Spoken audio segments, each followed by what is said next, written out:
Donc, on en arrive à la conclusion que c'est quand même la filière, toutes les autres étant éliminées, la filière nucléaire, ça serait quand même la voie si on arrivait à une solution socialement acceptable.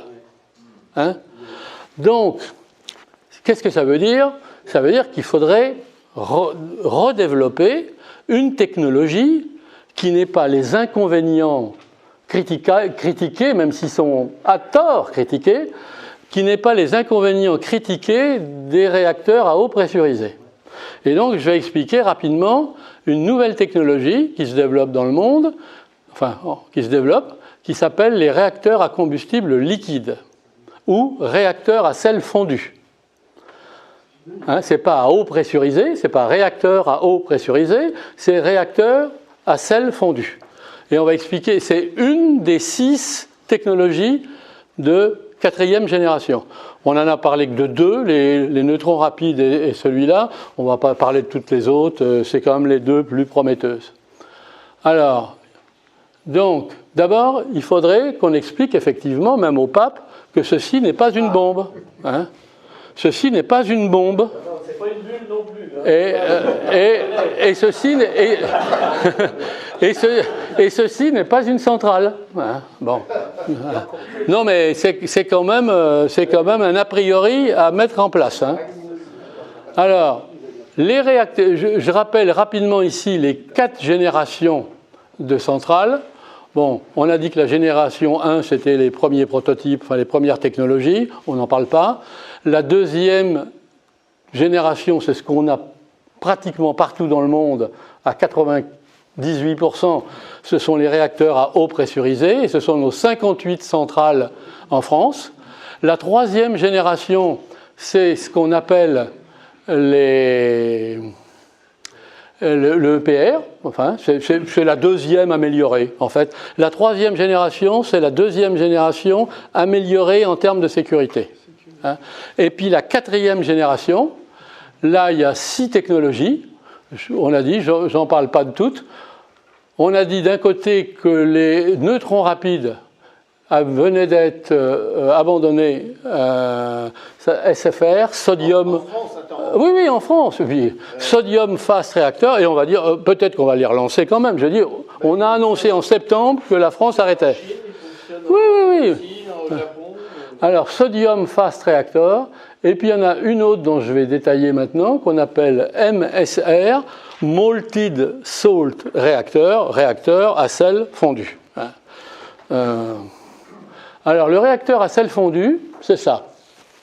Alors, on ne va pas rentrer dans la technologie, mais simplement expliquer.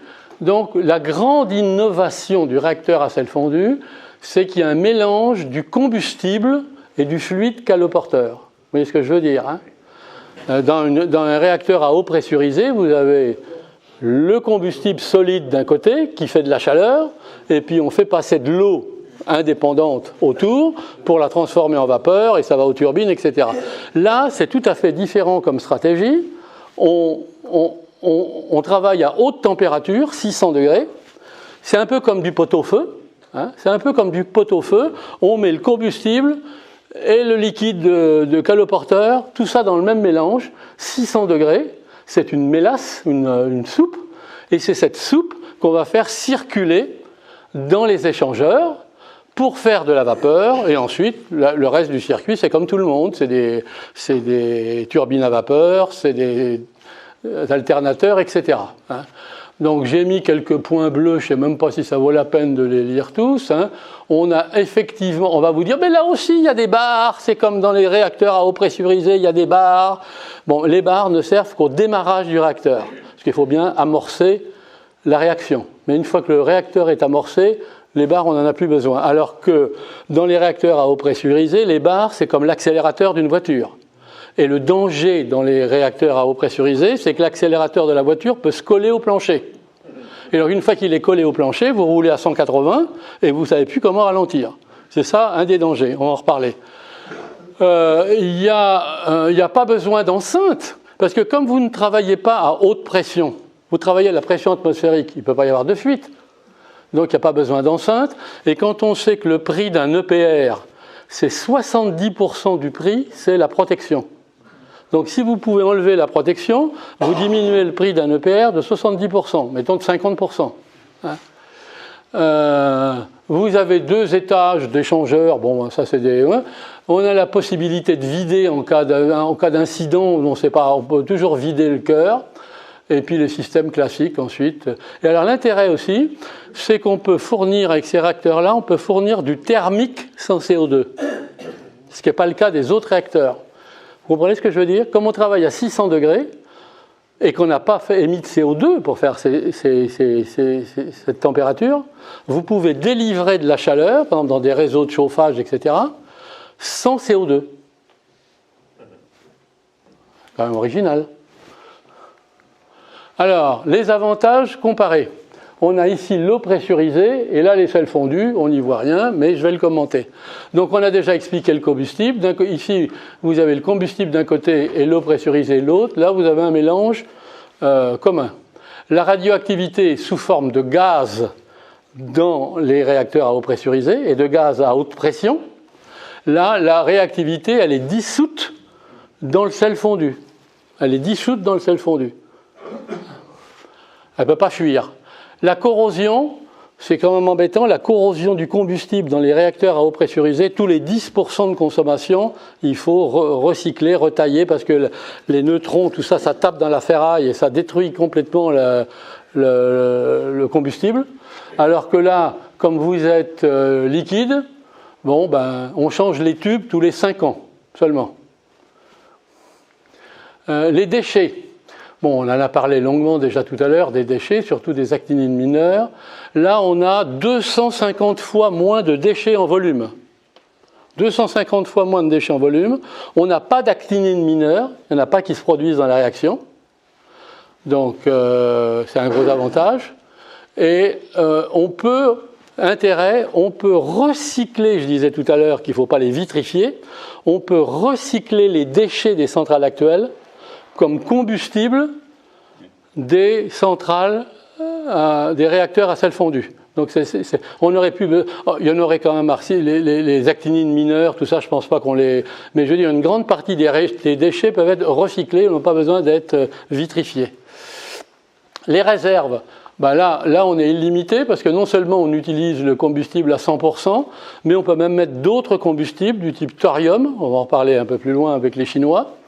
Et on dit maintenant qu'on aurait une réserve d'au moins 10 000 ans sans nouvelles technologies en termes de combustible. La pression, bon, donc là, très dangereux parce qu'on travaille à 155 bars, donc la moindre fuite, et comme c'est du gaz radioactif, la moindre fuite, ça fout la trouille.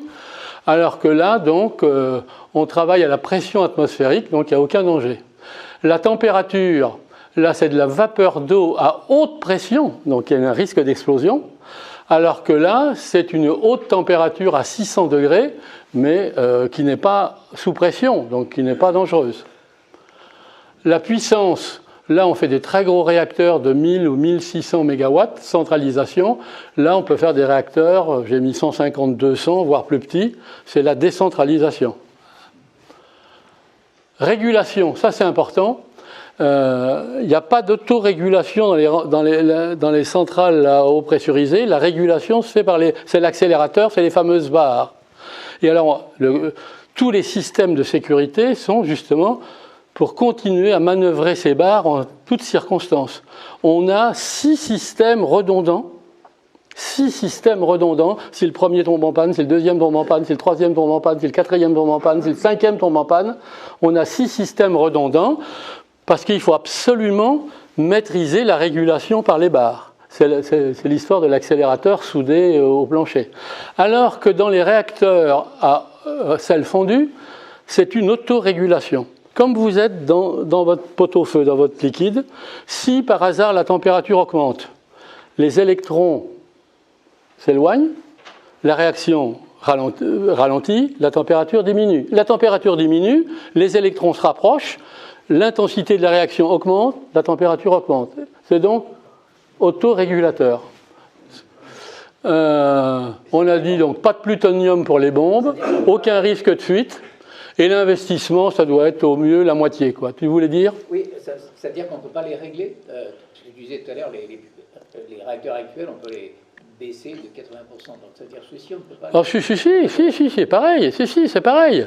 Je ne vais pas te dire tous les éléments techniques, mais c'est pareil. Tu peux réguler sa puissance. Et ça s'arrête encore plus facilement, justement. D'accord.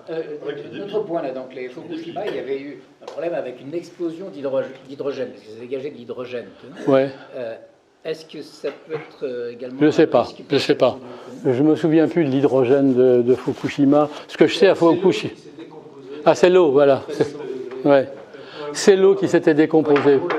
Ouais. Fukushima, il y a eu un dégagement d'hydrogène qui a été inéluctable parce que c'était un réacteur à eau bouillante, donc de l'eau pure. Parce que c'est l'eau radioactive qui passe dans l'alternateur, dans les turbines. Oui. Dans les réacteurs technologie française, ou enfin disons... c'est double circuit. L'eau est borée. Elle ne dégage pas d'hydrogène. Donc c'est une panne qui n'est pas possible avec un nucléaire. Et même si on ne dégage pas d'hydrogène, dans les enceintes des réacteurs français, il y a ce qu'on appelle un recombineur d'hydrogène. C'est-à-dire on recombine l'hydrogène pour faire de l'eau. Un recombineur, ça, les Japonais avaient prévu de l'installer sur Fukushima, mais c'est trop tard. Ils n'ont pas mis. Alors on en arrive à nos conclusions finales. Alors donc, si on en est sur nos réacteurs à sel fondu, voilà les sociétés qui, dans le monde, travaillent les réacteurs à sel fondu. Alors, le plus important, c'est les Chinois, avec le Shanghai Institute of Applied Physics, qui est le plus en avance. Il y a au moins 1000 chercheurs sur le sujet, mais quand les Chinois disent qu'ils en mettent 1000, on ne sait pas combien, si c'est 1000 ou 1000 tout court, hein. Et donc, c'est eux de loin les plus avancés.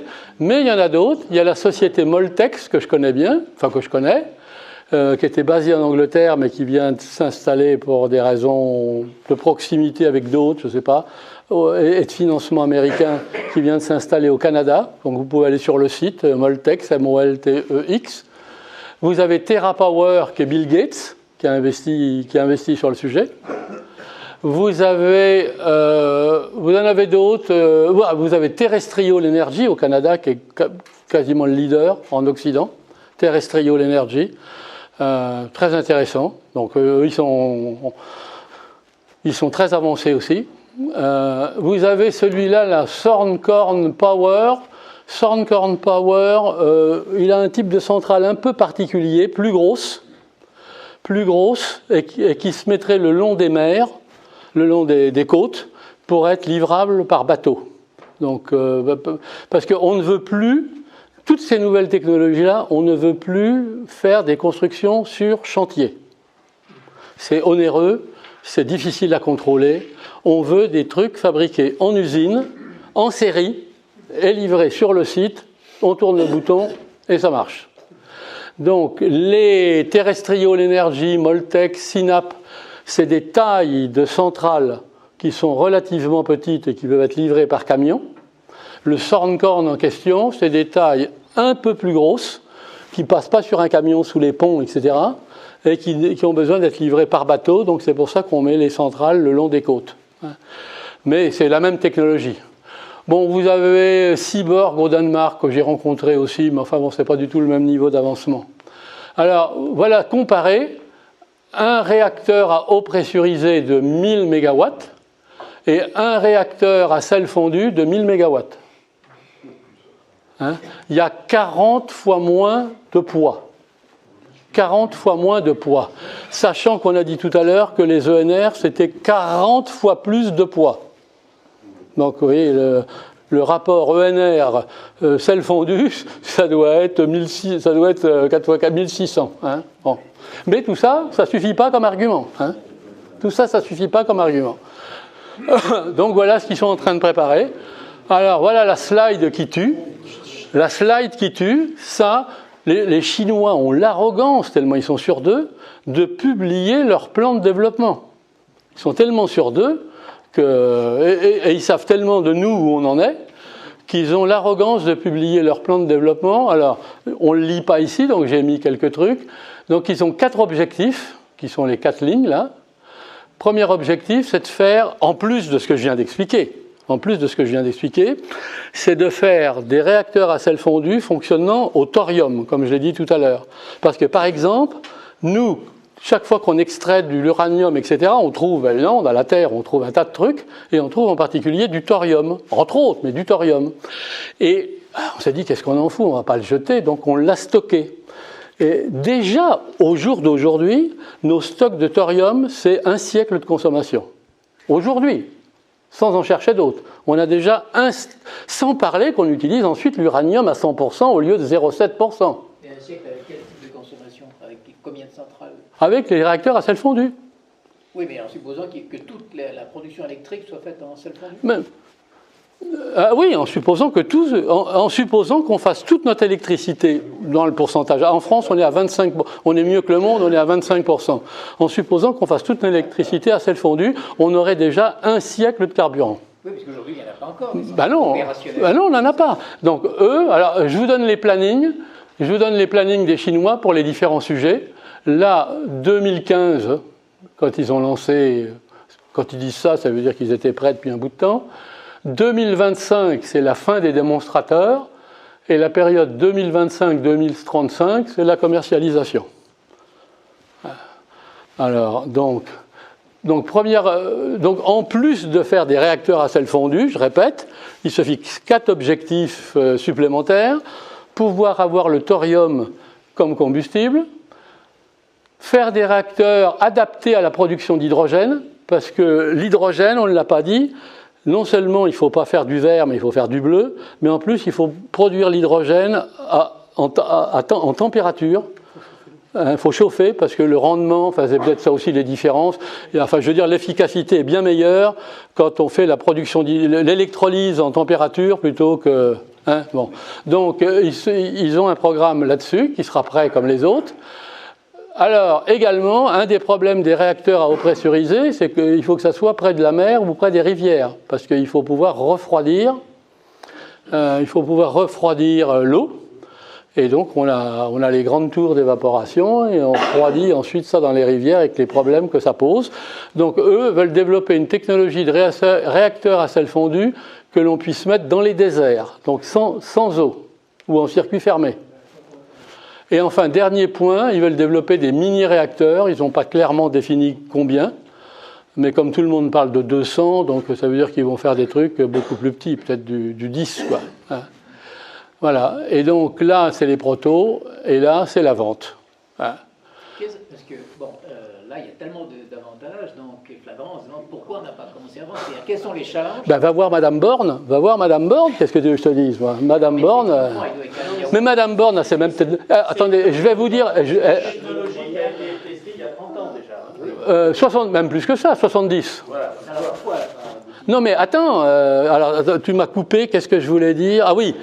Sur le sujet. Donc, je fais partie d'une petite association dont vous pouvez trouver 1000 informations dessus, c'est tout, presque, qui s'appelle progresnucléaire.org. Progresnucléaire.org, et vous allez trouver un tas de trucs. On n'est pas nombreux, on est une quinzaine là-dedans, et on essaie de promouvoir l'idée, mais on est des clampins, quoi. Qu'est-ce que vous voulez qu'on fasse dans le monde de communication d'aujourd'hui? Et on a réussi en mai 2018, donc il n'y a pas longtemps, on a réussi en mai 2018 à obtenir une présentation du sujet dans les commissions parlementaires. Donc et donc vous trouverez sur le site le film où Elsa Merle du CNRS, plus je ne sais plus 2 personnes, explique un peu la technologie réacteur à sel fondu. Et puis à un moment donné, il y a un député qui dit « Bon, alors qu'est-ce qu'on a comme compétences en France sur le sujet ?» Alors elle est un peu embêtée, la dame, elle est bien, comme elle dit « Ben oui, on est une petite dizaine. » Alors en fait, on est 7. Il y a 7 personnes en France, dont 4 pré-retraités sur le sujet. Voilà. Qu'est-ce que vous voulez qu'on fasse? On ne va pas s'immoler comme font les Tunisiens devant la République en disant devant l'Élysée. Et tout le monde s'en fout. Même nous, on s'en fout d'ailleurs à la limite. Qu'est-ce qu'on fait? On ne fait rien. On s'en fout. Et les Chinois, ils s'en foutent pas. C'est ça le gros avantage en Chine, c'est qu'ils sont dirigés par des ingénieurs. On leur fait un business plan, on leur explique en conférence, on leur tac, tac, tac, et le lendemain, tac, tac, tac, terminé. Hein? Il n'y a pas de gens qui sont sur ce sujet-là, je vous dis, il y en a 7 en France. Donc, il y en a 7 en France, je crois que c'est 5 à Grenoble, ou 4 à Grenoble, et ils ne sont même pas au même endroit. 4 à Grenoble et 3 au CEA. Et dans les 7, il y en a 4 qui sont des gens qui vont partir. Daniel Leher, qui est un grand expert. Elsa Merle, la fille qui a présenté parlementaire, elle est plus jeune. Guillaume Campioni, il est plus jeune. Mais enfin, voilà, les plus jeunes, ils sont 3 ou 4, quoi, c'est tout. Hein. Non, c'est comme ça. Il faut attendre qu'on meure pour réagir. Alors, n'empêche que les Chinois, ils ont fait ce schéma-là. Ils se sont dit, voilà en bleu un peu plus foncé, là, la durée de vie des centrales d'aujourd'hui. Hein? Voilà la quantité aujourd'hui, on est 8000, il y en a 8000 aujourd'hui. 8000 centrales, en équivalent 1000 mégawatts. Hein? Il y a 8000 centrales, ben évidemment, ces centrales-là, elles vont progressivement fermer, disparaître, et elles vont devoir être remplacées par de nouvelles centrales.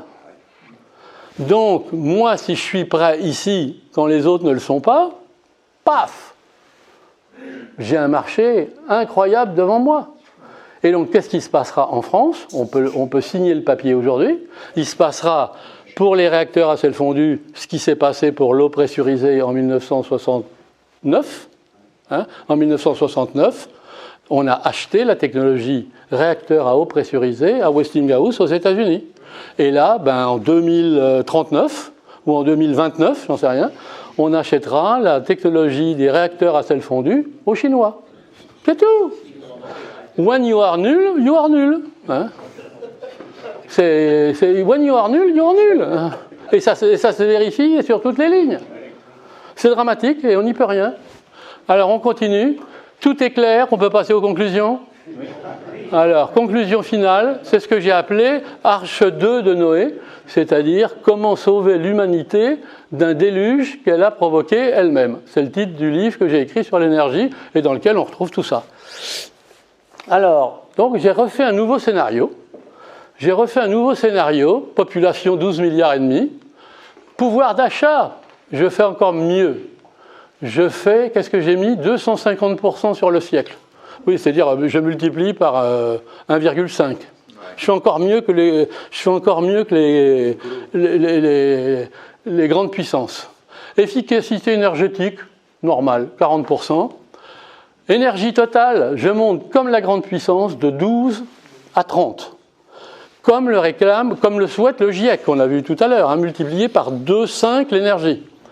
L'énergie par personne, 28 MWh au lieu de 19, comme les grandes puissances.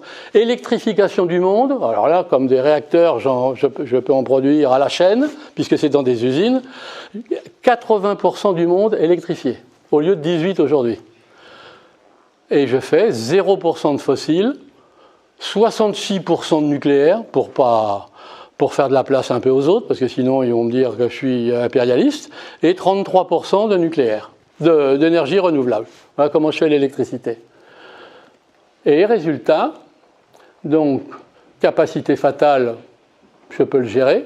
Coefficient de sécurité, il est minimum 1,5, mais c'est parce que j'ai fait quand même beaucoup d'énergie renouvelable non stockée, j'ai quand même un tiers, c'est énorme. Hein.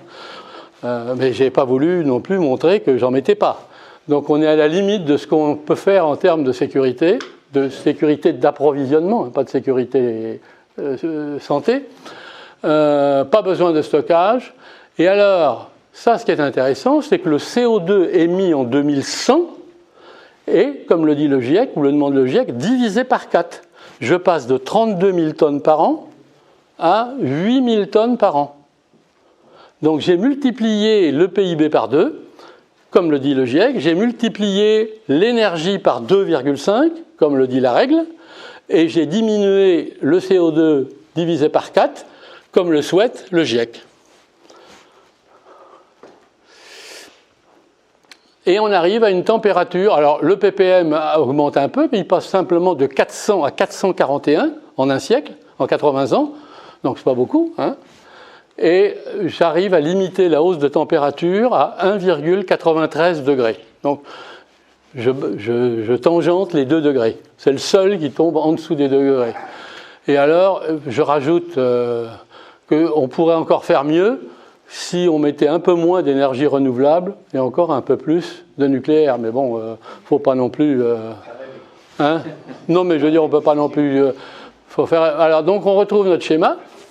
Alors, on a vu que tout ça, c'était quand même pas trop possible. Bon, celui-là est techniquement possible, mais enfin, moi, celui qui veut aller le vendre, qu'il y aille, hein, c'est pas quand même évident. Hein. Alors, on a vu que notre scénario K que je rajoute ici, c'est quand même pas un scénario acheté à la poubelle. Je veux dire, c'est quand même ce que promeut notre Greta suédoise. C'est ce que même Jean Covici, qui est quand même un des plus grands experts, il dit, bon ben, faute d'autres solutions, il faut qu'on organise de aujourd'hui jusqu'à la fin du siècle une baisse de la demande énergétique de 4% par an. Vous vous rendez compte ce que c'est ? 4% par an, tous les ans, pendant 80 ans. C'est quand même ça le scénario K. Et même un gars comme Jean Covici, il dit on en est réduit, parce que comme ça c'est pas possible, ça c'est pas possible, ça c'est pas possible, ça c'est pas possible, on en est réduit à se dire on est obligé de faire ça. On est obligé de manger du rutabaga. On revient au gazogène et au rutabaga. Et alors, on a quand même à ce moment-là les réacteurs à sel fondu qui nous permettraient de résoudre le problème avec de la sécurité, du faible coût, pas de déchets et des réserves à long terme. Il n'y a que des avantages, quoi. Hein, oui, des avantages, sauf qu'il faudrait pour faire ça relancer les études sur les réacteurs à sel fondu, qui, comme le dit Gérard, ont été étudiés aux États-Unis de 1945 à 1969, très exactement. Et c'est Kennedy, un peu avant 69, puisqu'il est mort en 63 ou 4, c'est Kennedy qui a arrêté le programme à la demande des militaires, parce qu'on n'a pas le temps de rentrer là-dedans, mais les Américains avaient bien compris qu'il y avait 2 filières, la filière des combustibles solides et la filière des combustibles liquides, et il y avait deux laboratoires en parallèle qui étaient au même niveau. Et les militaires ont dit, bon, nous, on veut le nucléaire à combustible solide parce qu'on veut la bombe. Et c'est la filière qui nous permet de faire la bombe. Et donc, l'Amérique a dit, on ne peut pas faire les deux, désolé. Je ne sais plus comment il s'appelait, le grand chercheur. Tout ça, vous trouvez ça sur le site. Hein. Le grand chercheur, on lui a dit en 1969, vous êtes viré. Hein. Donc, les Américains, qui en termes de communication sont extrêmement généreux, ils ont mis tous leurs dossiers sur Internet. Tiens, les Chinois, ils ont vu ça. Ils ont dit, c'est pas... Ils le savaient, en fait. Ils le savaient avant. Parce que les Chinois, tout con qu'ils sont, en 1973, vous vous rendez compte ? Les Chinois, en 1973, avaient déjà essayé d'étudier le sujet et ils avaient buté sur un problème technique qui était un sujet sur lequel les Américains, eux, avaient trouvé la solution. S'ils avaient collaboré en 1973, on aurait gagné 50 ans dans le développement des réacteurs à sel fondu. Mais chacun, c'était un peu la guerre froide, si je puis dire. Hein. Et donc, c'était Mao, c'était tout ça. Donc, ils n'ont pas voulu demander aux Américains. Les Américains n'ont pas su que les Chinois faisaient ça. Donc, ça ne s'est pas développé. Donc, voilà la filière. Et alors, bon, ben, effectivement, les médias, comme vous le savez, les médias, bon, ben, c'est 100% de promotion de ça, hein, voilà. C'est même 150%, pas, hein. Vous avez EDF, ben, lui, il ne promeut que ça, parce que le pauvre malheureux, il sait faire que ça, hein. Qu'est-ce que vous voulez qu'il fasse d'autre ? C'est 100% de ses capacités de production, ou presque. C'est tout son savoir-faire qu'il a pu. D'ailleurs, hein, c'est je ne sais pas combien de centaines de milliers d'employés. Donc lui, c'est eau pressurisée, c'est tout. Donc il ne parle que de ça. Vous avez Greta, la suédoise, donc qui est plutôt en train de nous emmener dans cette voie-là. Et puis la route qu'on prend en 2020, c'est celle-là. Donc il y a le Jack et ses copains là qui essaient de promouvoir celui-là. Et j'espère qu'à partir de demain, on sera 20 de plus à faire la promotion du système. C'est le but de la réunion, hein. Voilà. Alors, on en arriverait, je vais aller tout de suite au message, on en arriverait donc à mettre en place cette solution-là, qui est une électrification à 80%. Donc voilà l'énergie totale consommée par la Terre, les 30 gigatep, hein, tonnes d'équivalent pétrole, on l'appelle comme on veut. Donc la moitié est faite par des réacteurs. Il faut 42 000 centrales sur la Terre pour produire tout ça, hein, de 1 gigawatt, est faite par des réacteurs. 30% est faite par les énergies renouvelables en 3 fois 10. 10% d'hydraulique, parce qu'on ne peut pas tellement l'augmenter. Les rivières, on a à peu près tout saturé, quoi. On peut faire un petit chouïa plus, mais presque tout est fait dans l'hydraulique. 10% d'éolien et 10% de solaire, ce qui est raisonnable. Et puis on garde 20% de fossiles, parce qu'il y a quand même des applications qu'on peut difficilement défossiliser, dans l'industrie en particulier. Les avions. Les avions, on les passerait à l'hydrogène. Non, c'est potentiellement possible. Les avions, on les passerait à l'hydrogène ou, on va en parler plus loin, ou aux hydrocarbures de synthèse. Ah oui. On va en parler plus loin. Ou aux hydrocarbures de synthèse. Non, on garderait le fossile pour les cimenteries, pour des aciéries, on peut dire, mais il y a à peu près 8000 sites, c'est pas beaucoup. Enfin, c'est beaucoup, mais c'est jamais que 8000 sites. On a 8000 sites qui seraient équipés de captage et de stockage du CO2. Donc, ils feraient du fossile. Le captage du CO2, on n'a pas le temps d'en parler, c'est intéressant. Alors, la centrale coûte 50% plus cher. Donc, au lieu d'1 milliard, elle coûte 1,5 milliard en charbon. Hein. Mais là, ça ne serait pas des centrales. Mais enfin, c'est pour vous donner un ordre de grandeur. Le simple fait de mettre le système, vous multipliez les émissions de CO2 de 20%, parce que finalement, comme vous rendez le truc plus difficile, ça émet plus de CO2, mais vous en captez 90%. Donc en fait, vous captez 90% de 120 au lieu de rejeter 100. C'est clair ? Donc c'est cher, mais les technologies sont au point. Alors, donc voilà le truc, je viens de le décrire. Donc on passe de la situation 2015, les surfaces sont représentatives du fossile, du nucléaire et du renouvelable. On passe de ça à ça. On passe de ça à ça. PIB multiplié par 2, énergie multipliée par 2,5, CO2 divisé par 4. Vous voyez le nucléaire, la taille qui se paye, hein, et le renouvelable, pas mal non plus. Hein.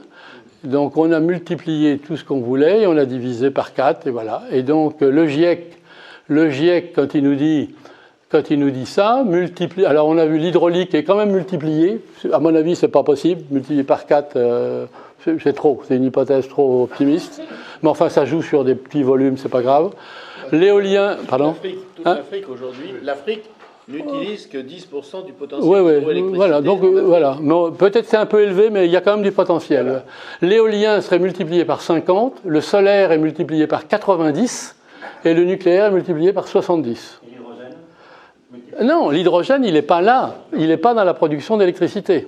Il est dans le stockage de l'électricité. Il est aussi dans la production. Il y a 7 gigawatts installés de production à partir de l'hydrogène, 7 gigawatts. Et comment tu l'as fait, ton hydrogène ? Avec du pétrole. Et tu l'as fait quoi ? Tu l'as fait comment ? C'est l'hydrogène de Non.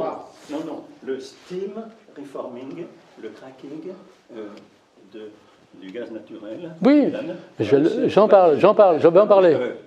Quand on dit que c'est pas que l'électricité, non. Je vais en parler. Donc, il faut de l'énergie quand même, mais je vais en parler. Laisse-moi, je vais en parler.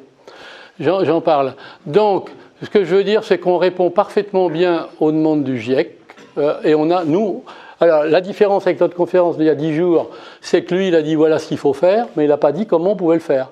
Nous, on dit comment on peut y arriver, de manière crédible. Alors, qu'est-ce qu'il faut au plan de travail ? Pour ça, il faut construire 1,5 centrales de 1000 MW par jour de aujourd'hui à fin 2100. Une centrale et demie par jour jusqu'à fin 2100. C'est les chiffres, hein ? Alors qu'aujourd'hui, on est à combien ? On en a 500 aujourd'hui. 400 en équivalent 1000, on en a 400. Il y a une nouvelle centrale, parce qu'il y a beaucoup de pays qui ont arrêté, par exemple. Non, mais on en reste autour de 400. On en reste autour de 400, il faut monter à 40 000. Il faut construire 10 centrales éoliennes. Qu'est-ce que je veux dire 10 centrales par jour? Oui, il faut construire 10 centrales de 9 MW tous les jours, les 400 mètres là.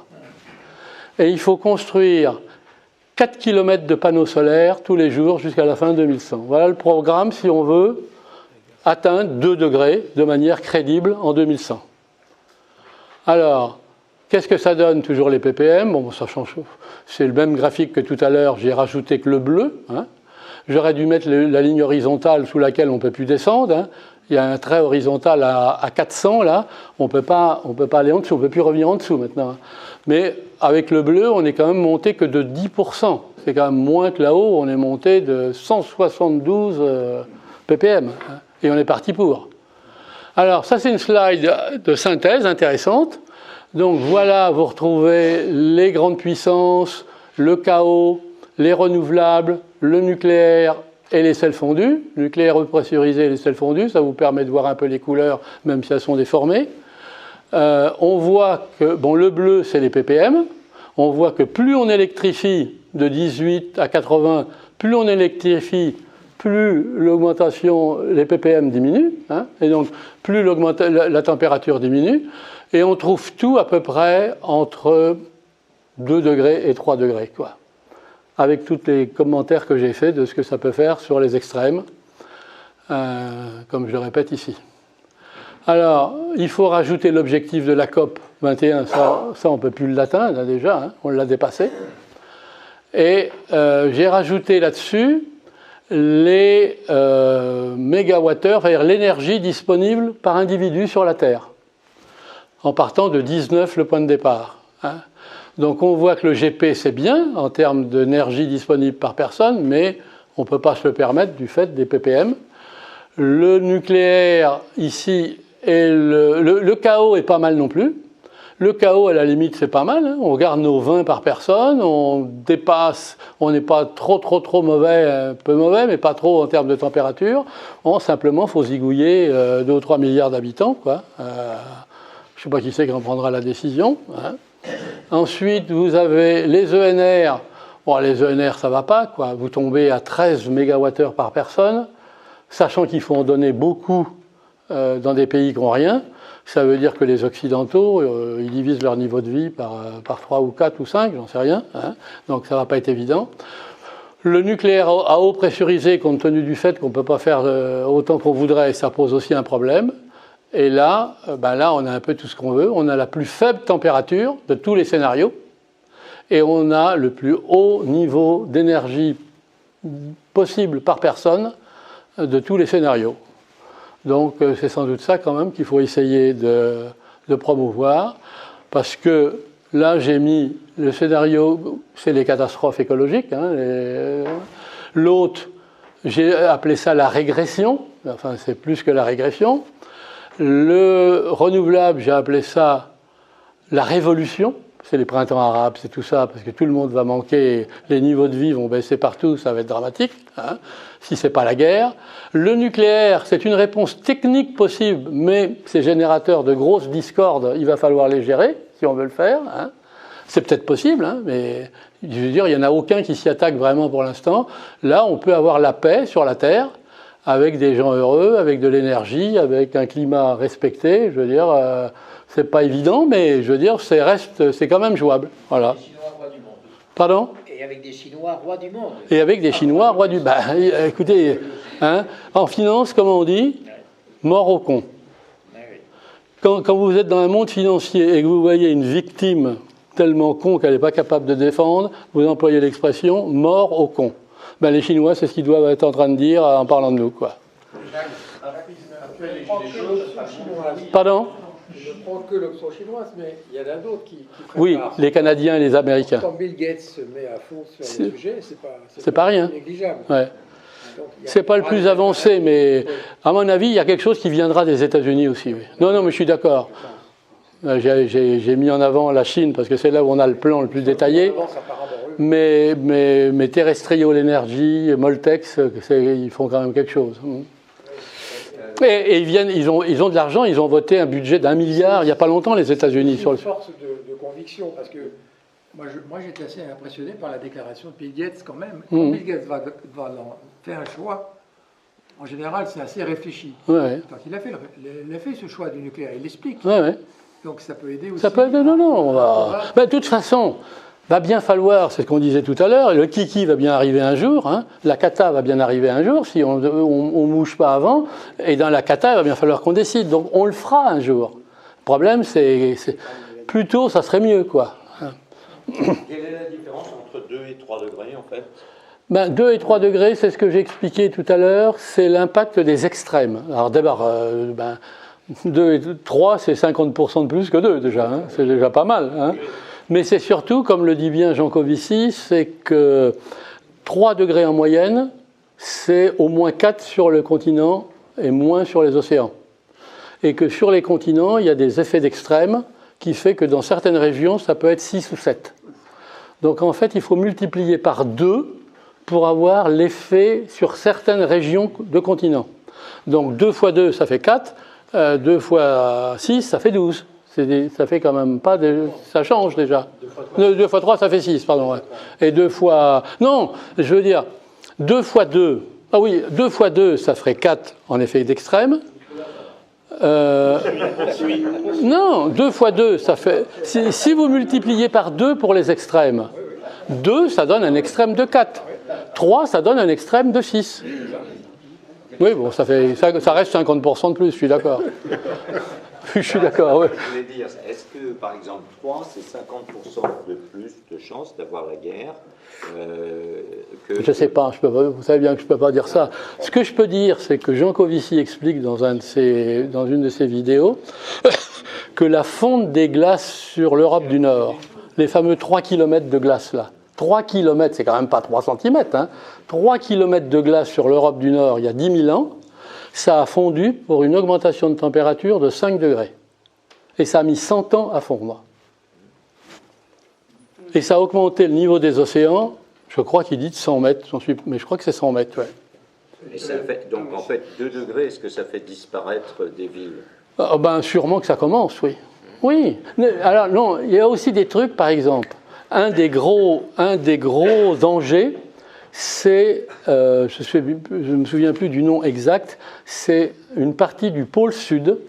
Il y a quelque chose qui s'appelle l'arche de quelque chose, une arche de glace au pôle sud. Et un des risques identifiés par les chercheurs, c'est de dire qu'avec un réchauffement de température, cette arche pourrait s'effondrer et en fait engloutir dans la mer des volumes considérables de glace qu'elle soutient et donc qui accélérerait... alors je n'ai pas les chiffres exacts, mais c'était une des explications que j'ai lues. Disons que ce n'est pas forcément un phénomène linéaire, quoi. Il peut y avoir des effets à un moment donné où l'élévation de température est telle que ça brise un équilibre et que tout démarre en trompe, quoi. Mais je peux... La hausse de la mer, aujourd'hui on est sur un rythme de 3 mm par an, donc si on continue linéairement, ce serait de plus 30 cm en 2100. Ouais. Et en pratique, les experts pensent qu'on sera plutôt, compte tenu de cette accélération, à plus 1 mètre voilà. en 2100. Ouais. Puis de toute façon, il faut se dire qu'après 2100, il y a 2200. Je veux dire, on n'est pas des inconscients au point de dire on s'en fout, on ne parle que jusqu'à 2100. Il faut quand même lancer quelque chose qui a une chance de construire un avenir. Ce qu'il faut convaincre, c'est qu'il y a un lien, tel que vous le décrivez, entre le ppm de CO2, qui est un chiffre indiscutable, et l'augmentation de température, qui est beaucoup moins indiscutable. Oui, c'est ce que j'ai dit tout à l'heure. Les climato-sceptiques. Oui, moi je fais partie des climato-sceptiques. Vous faites partie des climato-sceptiques? Oui, les ppm de CO2 et l'augmentation de température, il est spéculatif, il n'est pas scientifique. Non, enfin, c'est ce que j'ai dit tout à l'heure. C'est ce que j'ai de développer, effectivement. À supposer que cette spéculation soit juste, votre chemin est très intéressant, et pourquoi pas, après tout. C'est spéculatif, on n'est pas sûr, mais si c'était vrai, effectivement, on voit très bien que pour l'éviter, il n'y a que les solutions que vous avez exposées. Mais je suis d'accord. Aujourd'hui, il y a 95% des scientifiques qui disent que ppm égale CO2. Mais comme disait Coluche dans un speech, si vous vous souvenez à l'époque, c'est pas parce qu'ils sont très nombreux à avoir tort qu'ils ont raison. Hein? Donc, hein, on ne sait pas. Non, mais tout ça, c'est quand même pas si simple. Alors, il faut quand même qu'on termine. Donc, on a plus ou moins trouvé la solution à notre irréconciliabilité. Bon, alors là, je vais le faire en toute allure parce que c'était si on avait le temps. Parce que j'ai d'autres slides après quand même. Est-ce que j'ai le temps? Tout juste. Hein. Non, ça, c'était pour comparer, en fait, les différentes stratégies, les principaux scénarios entre ce qu'on fait en électricité et ce qu'on ne fait pas en électricité, on le fait en énergie primaire. Bon, ben, vous voyez que ce qui est énergie renouvelable, ben, on n'en fait pas beaucoup en électricité, donc on est obligé d'en faire beaucoup en énergie primaire, quoi. Tout ça, on l'a vu. Hein. Les investissements, c'est pareil, quoi. Le RSF, c'est quand même pas très coûteux en investissement, moins que l'EPR. L'ENR est au niveau de l'EPR en investissement, parce qu'il faut investir 5 fois pour avoir 1. Et si on y ajoute le stockage, la slide n'est pas assez grande. Alors, conclusion finale. Alors, je vais lire un article de Yves Bréchet, ex-commissaire au CEA, dans Le Point du 24 octobre 2019, c'est pas vieux, et qui quand même mérite son pesant de moutarde. C'est quand même le haut commissaire du CEA qui, ayant quitté le CEA, dit maintenant j'ai la parole libre. Alors il dit, c'est une référence hein, en plus, on n'a pas développé de compétences nucléaires en France depuis 30 ans, donc il ne faut pas s'étonner que les gens sachent plus construire les centrales. On a transféré notre expérience en Chine en faisant des constructions locales et en faisant même des transferts de nos experts. Parce qu'il n'y a qu'eux qui voulaient faire des centrales. Il ne faut pas leur reprocher.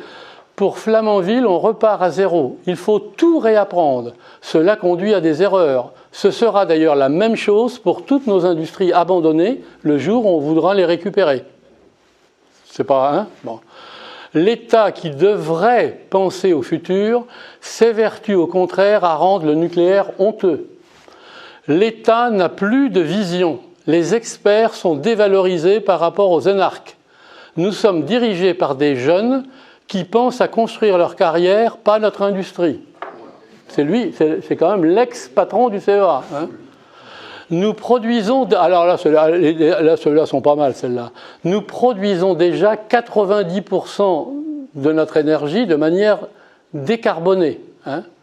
Et nous avons vendu tout ça... D'énergie électrique. Hein. Énergie électrique, bien entendu. Et nous avons vendu tout ça aux États-Unis. Alors, attendez, celle-là. On va investir 1200 milliards d'euros pour décarboner une énergie déjà décarbonée. Voilà. 1200 milliards d'euros pour décarboner une énergie déjà décarbonée. Et on n'a pas de sous pour faire des investissements en infrastructures, pour les hôpitaux, pour, etc. On marche, alors, avant, on marchait sur la tête, maintenant, on marche sur je ne sais plus quoi. On continue, oui. Ces 1200 milliards, ils vont être investis à faire quoi? À faire des énergies renouvelables, à remplacer le nucléaire par des énergies renouvelables. Par du solaire ou surtout des éoliennes? Les deux, solaire et éolien. Parce qu'il faut, pour remplacer 70% d'électricité nucléaire, il en faut un paquet d'éoliens. En Allemagne, ils ont déjà dépensé 400 milliards d'euros pour une énergie renouvelable qu'elle n'utilise pas. C'est lui qui le dit aussi. Hein. En Allemagne, on ferme le nucléaire pour ouvrir des centrales à charbon. L'EPR, même s'il coûtait 13 milliards d'euros au lieu de 6, c'est quand même un outil qui va fonctionner pendant 60 ans, qui va produire 600 millions de mégawattheures et qui fera 60 milliards d'euros de production d'électricité. L'éolien, ça a 20 ans de durée de vie, ça fonctionne un tiers du temps, ça a besoin de stockage où il faut le substituer au gaz, une substitution par le gaz, et le prix de revient réel, il faut le multiplier par 5 pour avoir la réalité. Tout ça, c'est le CEA qui le dit, le patron. Nous avons aussi besoin de neutrons rapides, parce que ça permettrait de multiplier nos réserves par 50 et de diviser nos déchets par 10. C'est un incinérateur de déchets. En plus, oui. Et on sait démanteler les centrales nucléaires. Il y en a déjà 40 qui ont été démantelées dans le monde. Voilà ce que dit M. Bréchet. Et enfin, si je devais être le responsable de l'animation d'une COP XXX, hein, on ne dit pas quand, ça commence peut-être par un 9, hein, le responsable d'une COP XXX, voilà ce qu'il faudrait voir comme programme. D'abord, stopper tous les investissements dans le pétrole, que ce soit dans le transport, ce qui remet en cause complètement la mondialisation, évidemment, dans l'industrie et dans les logements. Électrification, tout ça, le transport à 100%.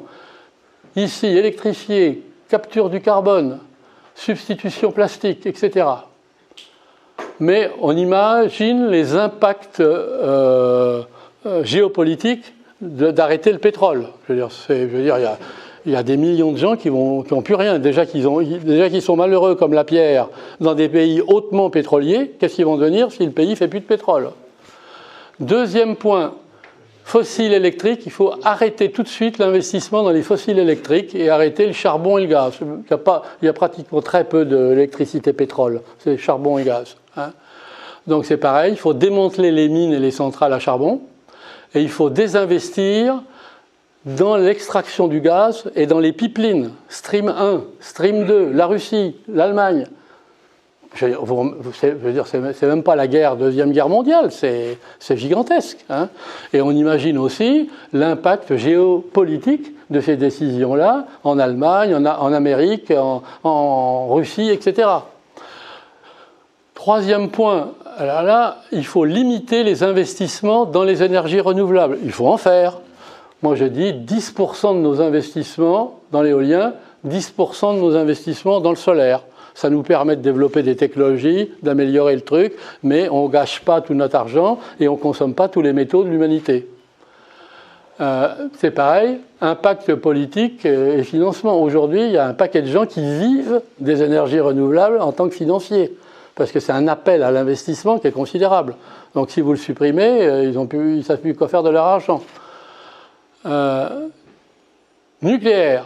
Alors là, mobilisation mondiale pour le développement du nucléaire, et en particulier les réacteurs à sel fondu, pour faire de l'électricité, pour faire de l'hydrogène, pour faire des hydrocarbures. Et des sociétés comme Shell, Total, BP, en fait, on devrait dire, terminez le pétrole. Tout votre argent, vous devenez producteur d'électricité nucléaire. Le jour où on verra ça, ça changera. Neutrons rapides, il faut reprendre les études parce que c'est un outil de production d'électricité de masse dont on ne peut pas non plus totalement se passer. Puis il ne faut jamais n'avoir qu'une technologie, ça permet d'évoluer sur 2 chapitres. Ensuite, l'hydrogène et les hydrocarbures propres. Donc l'hydrogène, il faut faire des usines locales avec du nucléaire à sel fondu, comme on l'a expliqué tout à l'heure. Hein. Donc là, on en bombarde partout.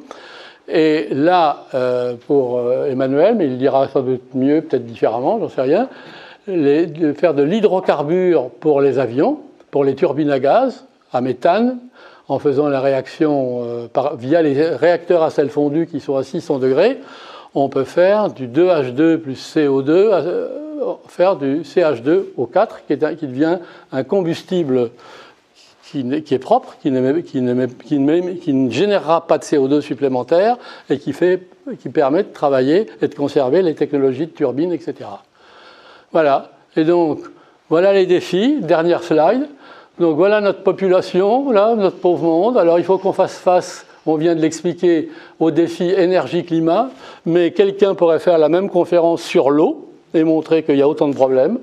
Pourrait faire la même conférence sur le travail, l'évolution du travail, l'intelligence artificielle, l'évolution des cerveaux humains après un demi-siècle d'intelligence artificielle où les cerveaux vont plus fonctionner. Hein, que deviendra l'humanité à ce moment-là? Non, mais on verra. On va être... ensuite, l'évolution des matières premières. On l'a un peu cité, hein, à 12 milliards et demi, parce qu'il y a de la matière première pour tout le monde. Je n'ai pas mis l'alimentation, même pas, je n'ai pas osé. La pollution de l'air, de l'eau, de la terre.